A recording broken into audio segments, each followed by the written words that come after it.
नमस्कार, मैं अंजलि मिश्रा और स्वागत है आपका हमारे चैनल में। नेशनल हेराल्ड केस में अब कांग्रेस नेता मोतीलाल वोरा का नाम सामने आ रहा है, जिनका साल 2020 में निधन हो गया था।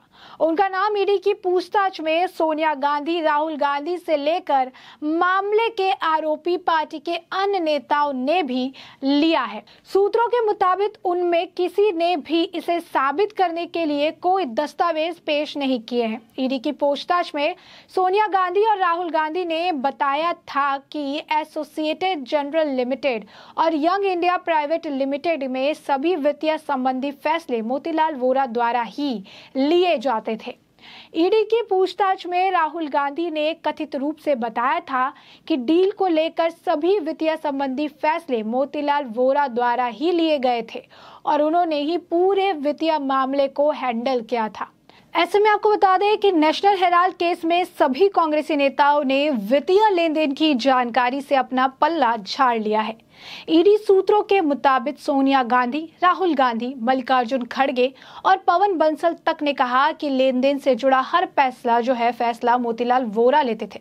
हालांकि इसका सबूत नहीं दे सके। कांग्रेस नेता मल्लिकार्जुन खड़गे यंग इंडिया प्राइवेट लिमिटेड के एकमात्र कर्मचारी हैं। ऐसे में ईडी के पास पूछताछ के लिए खड़गे को बुलाने के अलावा और कोई विकल्प नहीं था। सूत्रों के मुताबिक मामले की जांच के दौरान ईडी को कई फर्जी कंपनियां मिली जिसमें यंग इंडिया का लेन देन होता था।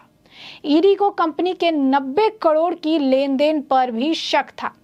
ईडी ने गुरुवार को नेशनल हेराल्ड मामले में कांग्रेस नेता मल्लिकार्जुन खड़गे से 8 घंटे पूछताछ की थी। जांच एजेंसी ने उनसे यंग इंडिया के ऑफिस से में ही पूछताछ की। पूछताछ दोपहर करीब 12:30 बजे शुरू हुई और इस दौरान ऑफिस की तलाशी भी ली गई।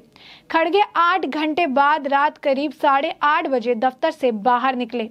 इधर ईडी के समन पर राज्यसभा में भी विपक्ष के नेता खड़गे ने गुरुवार को ही सवाल उठाया था।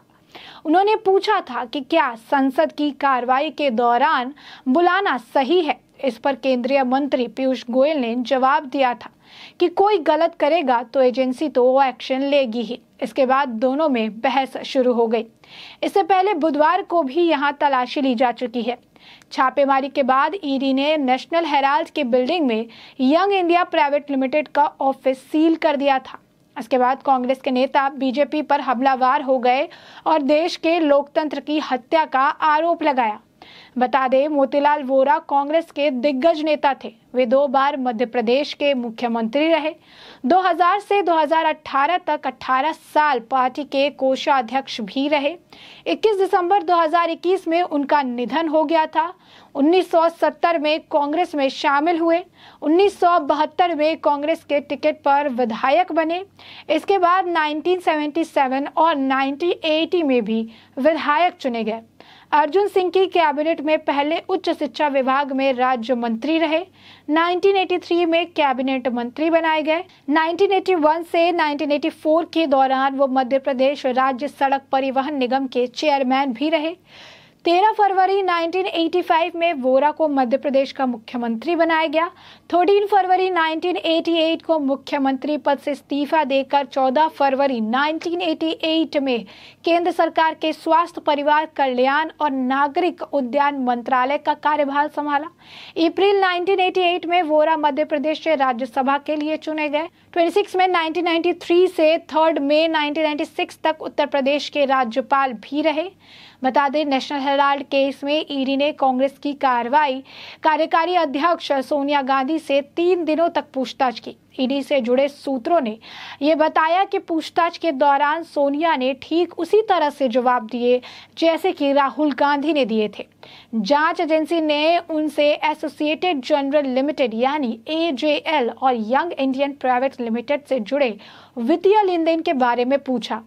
इसके जवाब में सोनिया ने राहुल की तरह ही ईडी के अधिकारियों को बताया कि वित्तीय संबंधी सभी मामले मोतीलाल वोरा संभाला करते थे। बता दें कि मोतीलाल वोरा का साल 2020 में निधन हो चुका है। वह कांग्रेस के सबसे लंबे समय तक सेवा देने वाले कोषाध्यक्ष रहे हैं। ईडी के अधिकारियों ने जब राहुल गांधी से वित्तीय पहलुओं के बारे में सवाल किया था, तब उन्होंने भी अधिकारियों से कहा था कि सभी लेन देन मोतीलाल वोरा ने ही किए थे। राहुल और सोनिया गांधी के अलावा कांग्रेस नेता मल्लिकार्जुन खड़गे और पवन कुमार बंसल ने भी ईडी को यही जवाब दिया था। जांच एजेंसी ने राहुल गांधी से जून में पूछताछ की। राहुल गांधी ने ईडी को बताया था कि यंग इंडिया एक गैर लाभकारी कंपनी है जिसे कंपनी अधिनियम के विशेष प्रावधान के तहत शुरू किया गया था। सूत्रों के मुताबिक कांग्रेस नेता ने कहा था कि इसमें से एक पैसा भी नहीं निकाला गया है। सोनिया गांधी से ईडी ने 2 दिन के अंदर करीब 8 घंटे पूछताछ भी की थी। जांच एजेंसी ने राहुल से यंग इंडियन प्राइवेट लिमिटेड के बारे में सवाल किया था। उनसे यह भी पूछा गया कि क्या इस कंपनी के माध्यम से किसी को कोई मौद्रिक लाभ हुआ है। ईडी ने राहुल से 5 दिनों के अंदर करीब 50 घंटे तक पूछताछ की थी। ईडी ने राहुल और सोनिया से यंग इंडियन प्राइवेट लिमिटेड के आर्थिक अनियमितताओं के आरोप पर सवाल किए। इसका प्रचार प्रसार कांग्रेस द्वारा किया गया था। नेशनल हेराल्ड का मालिकाना हक भी इस कंपनी के ही पास था। समाचार पत्र को एसोसिएटेड जनरल लिमिटेड द्वारा प्रकाशित किया जाता था। ऐसे में आइए थोड़ा विस्तार से ये भी जान लीजिए नेशनल हेराल्ड का जो मामला है कैसे सामने आया। नेशनल हेराल्ड केस का मामला सबसे पहले भाजपा नेता सुब्रमण्यम स्वामी ने 2012 में उठाया था। अगस्त 2014 में ईडी ने इस मामले में स्वतः संज्ञान लेते हुए मनी लॉन्ड्रिंग का केस दर्ज किया। केस में सोनिया गांधी, राहुल गांधी और कांग्रेस के ही मोतीलाल वोरा, ऑस्कर फर्नांडिस, सैम पित्रोदा और सुमन दुबे को आरोपी बनाया गया था। तो ऐसे में ये मामला इस तरीके से सामने आया। इस मामले को लेकर जो है जब सवाल पूछने के लिए ईडी ने समन जारी किया, चाहे राहुल गांधी से सवाल पूछा गया हो या फिर सोनिया गांधी से, तब तक कांग्रेस का विरोध प्रदर्शन नजर आया। इस विरोध प्रदर्शन को कांग्रेस ने सत्याग्रह का नाम दिया और लगातार विरोध प्रदर्शन करती नजर आई। केंद्र सरकार प्रधानमंत्री नरेंद्र मोदी पर निशाना साधती नजर आई। हाल ही की बात है जब राहुल गांधी ये कहते नजर आए कि प्रधानमंत्री नरेंद्र मोदी से मुझे कोई डर नहीं लगता है, वो हमारी आवाज को दबाने की कोशिश कर रहे हैं, उन्हें जो अच्छा लगता है वो करें, हम उनसे डरने वाले नहीं हैं, झुकने वाले नहीं हैं। लोकतंत्र को बचाना हमारा काम है और इस काम को हम बखूबी करते नजर आएंगे। तो ऐसे में अब नेशनल हेराल्ड केस में अब कांग्रेस नेता मोतीलाल वोरा का नाम सामने आ रहा है। उनके आपको बता दें, मोतीलाल वोरा का जब नाम सबसे पहले सामने आया था तो उनके बेटे ने यह बात कही थी कि मैं मान नहीं सकता कि मेरे पिता इस तरीके से कह रहे हैं, का नाम उस तरीके से उछाला जा रहा है और राहुल गांधी को मेरे पिता का नाम इन सब चीजों में नहीं लाना चाहिए। बता दें, मोतीलाल वोरा का जो है साल 2020 में निधन हो गया था। उनका नाम ईडी की पूछताछ में सोनिया गांधी, राहुल गांधी से लेकर मामले के आरोपी पार्टी के अन्य नेताओं ने भी लगातार लिया है। ने भी इसे साबित करने के लिए कोई दस्तावेज पेश नहीं किए हैं और ईडी की पूछताछ में सोनिया गांधी और राहुल गांधी ने यह भी बताया था कि एसोसिएटेड जनरल लिमिटेड और यंग इंडिया प्राइवेट लिमिटेड में सभी वित्तीय संबंधित फैसले मोतीलाल वोरा द्वारा ही लिए जाते हैं। ईडी की पूछताछ में राहुल गांधी ने कथित रूप से बताया था कि डील को लेकर सभी वित्तीय संबंधित फैसले मोतीलाल वोरा द्वारा लिए जाते थे और उन्हें ही पूरा वित्तीय मामले को हैंडल किया जाता था। राहुल और सोनिया के अलावा मल्लिकार्जुन खड़गे और पवन कुमार बंसल ने भी ईडी के सामने वोरा का ही नाम लिया।